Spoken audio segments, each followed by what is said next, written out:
Welcome to History Uncovered, a podcast where we delve deep into the stories behind the events that shaped our world. I'm Curtis, your host for today. And I'm Jackson. Today we're going to be exploring one of the most fascinating and impactful moments in American history. Wow. The Underground Railroad.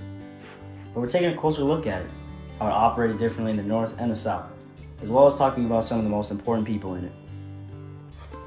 Right, Jackson. And before we start off here, I just want to thank you for coming on to our podcast.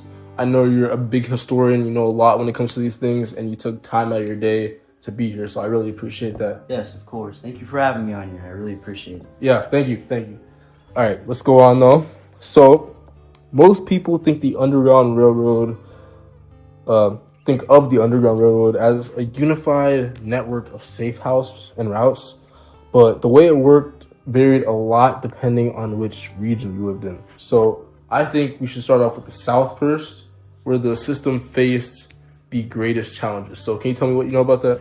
Yes, absolutely. So the southern part of the Underground Railroad operated right under the noses of slaveholders. It made it really hard and dangerous for the slaves. Wow. Usually enslaved people escaping from plantations often relied on their own resourcefulness and assistance from other enslaved individuals. Sometimes they used codes and songs, like the song Fellow the Drinking Gourd, to guide them north. I did not know they used codes and songs. They're very creative with how they did this. Very creative. But yeah, the South didn't have an organized network like what we think of in the North. Instead, it was a lot more secret. It relied heavily on secrecy, in fact. Enslaved people had to avoid slave patrols, which were groups that actively hunted down runaways, which is insane to think about. That is really scary. Yes, like hunters, like deer hunters hunting humans. It's very scary. They had to navigate barriers too, like rivers, swamps, and forests in the South. So that must have been really hard for them. It must have. It really must have. I just think it's amazing how resilient and resourceful they were. Escaping the South often meant traveling by night and hiding during the day. So I bet that would have been hard. Yeah. Assistance might come from sympathetic individuals, both free black people and white abolitionists. But trust was a crucial thing. Helping someone escape could mean imprisonment or even death. This reminds me of Harriet Tubman. She's an icon for this. Wow. Yes, and speaking of Harriet Tubman, it's crazy. She was actually a legend when it came to this whole Underground Railroad, all these things happening. People often refer to her as Moses, which is insane. She made around 13 trips into the South and helped over 70 enslaved people escape to freedom. Her courage and determination were honestly legendary. She even carried a revolver. I did not know that, but that's really good. She carried it for her protection, I'm assuming, and what I read too here is she carried it to encourage anyone thinking about running away to stay on the course to freedom. So, wow, I did not know she carried a revolver. That's crazy. Yeah. I just imagine the bravery it took to do that. It must have took, like, the feeling of that, I could not imagine. It must have been frightening, everything. But, there's also William Still. He was known as the father of the Underground Railroad. Really? Did you know that? I did not know that. In Philadelphia, he kept records of the people he helped so their families could reconnect after escaping the Underground Railroad. Wow. That's... Wait, can you say that again? I just gotta understand that again. That's insane. He kept records of the people he helped so their families could reconnect after escaping. Wow. The plantations. That's great. The Underground Railroad. That's great. That's honestly people like him, I hope are resting peacefully in heaven right now, because that's such a great thing that you did. I know. It's very... I heard a little bit about William Still's work. I heard that one of the reasons we know so much about the Underground Railroad today is because he worked closely with other abolitionists. Really? Yeah, like John Parker. I did not know this. I know, it's crazy. That's insane. He did a lot for this whole cause. He worked with John Parker, a formerly enslaved man who helped hundreds of people. I think I've escape. heard about him. I read about him a little bit. Yes, yeah, John Parker. Mhm. Yeah, by ferrying them across the Ohio River. And like a lot of what Parker did remind me of Levi Coffin. I don't know if you've heard of him before. I think I've heard a little bit about Little bit. him. I don't remember. Yeah, he's often referred to as the president of the Underground Railroad. President? Yeah, which is crazy. So they had like tears and shit. Actually, So I did read this one thing though. Levi Coffin's house was in Indiana. It was a major stop. They say he and his wife, Catherine, helped over 3,000 people. 3,000 Yeah, different lives. 3,000 people escaped. That's insane. Wow. It's incredible how these individuals risked everything to fight for freedom. And Curtis, man, it's important to point out that this wasn't just a network of white allies. Free black communities were essential to the Underground Railroad success. Wow. Yep. Wow. Definitely.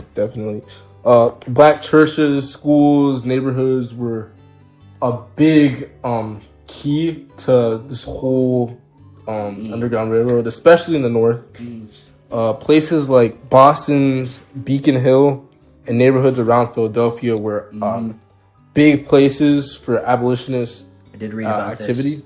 I did read about it. Yeah, but even in the North, it wasn't completely safe. I'm sure you've heard of the Fugitive Slave Act because I know you're a big historian. Yep, I have heard of that. Which made it legal. Wasn't it in the 1850s? 1850. Yep. Which made it legal for slave catchers to hunt runaways in free states. So I just like imagine you're free. You know, Yeah, you free escape through the Underground Railroad to the North, and you still have slave catchers looking for you. That's very scary. I mean, that law was a huge setback, but you know, it didn't stop the movement.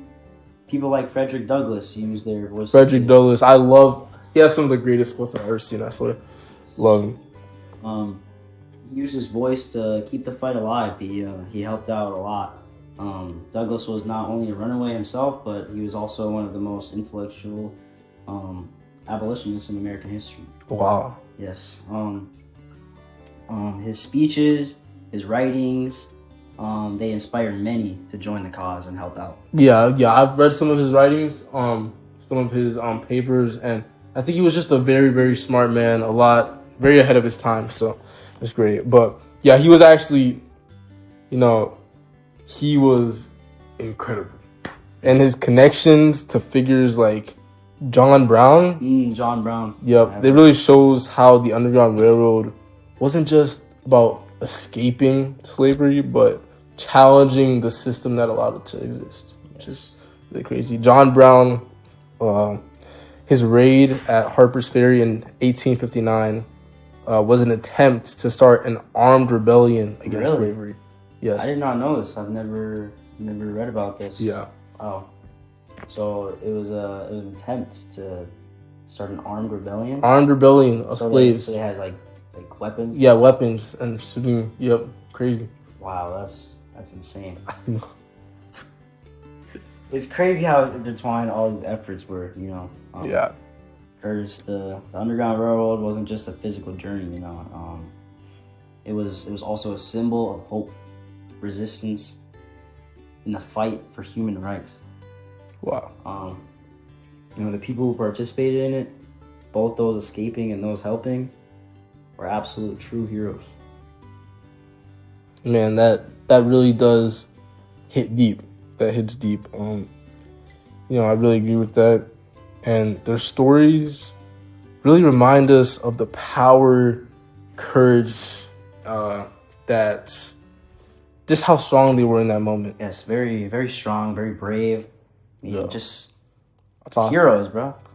Well, I hate to say it, but that's all the time we have for today. Jackson, thank you so much. You came such a long ways to be here and talk to me about this. Of course, thank you so much for having me on this podcast. Yeah, I'm glad. Yeah, we definitely got to do this again sometime. I love talking about this stuff with people. It's amazing to tell people what happened. It really is. And to our listeners, thank you so much for tuning in to History Uncovered.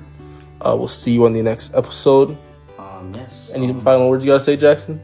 I mean, not really, no. But thank you for having me here again. I will see everyone else. All right, fellow historians. See you on the next one.